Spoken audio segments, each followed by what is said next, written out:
මේ තියෙන්නේ 2004 සුනාමි ව්‍යසනයේ පැරහැලියේදී හවුවෙච්ච ඒ කෝච්චියේ මැදිරි එක මැදිරි අංගනයක්.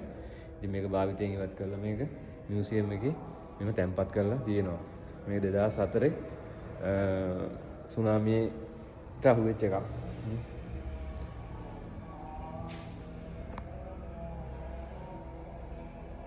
ඉතින් මේකෙදී 1800ක් විතර මිය ගිහිලා තියෙනවා කියලා කිව්වා.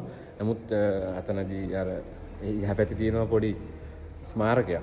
ඒ ස්මාරකයේ තියෙන්නේ 1270යි කියලා. මේ තියෙන්නේ මේ සුනාමියෙන් ජීවිතක්ෂයට පත්වෙච්ච කට්ටියගේ ගම්වාසීන්ගේ අර කෝච්චියට වුණානේ. මම මත්සලා පෙන්නුවේ. ඒ කෝච්චියේ 1200ක් විතර මෙතන විහිදන් කරලා තියෙනවා. 1270ක්. නමුත් ගම්වාසීන් කියන්නේ 2000කට වැඩි පිරිසක් මෙතන විහිදන් කරා කියලා. නමුත් අර පළවෙනි කවුන්ට් එකේදී 1270 තමයි දාලා තියෙන්නේ. ඊට පස්සේ ඔය බැකෝ වලින් එහෙම මෙතනට ඒ දේහයන් ගෙනල්ලා මේ විහිදන් කරලා තියෙනවා. ඉතින් ඒක මතක් වෙන්න තමයි මෙතන මේ ස්මාරකයක් හදලා තියෙන්නේ.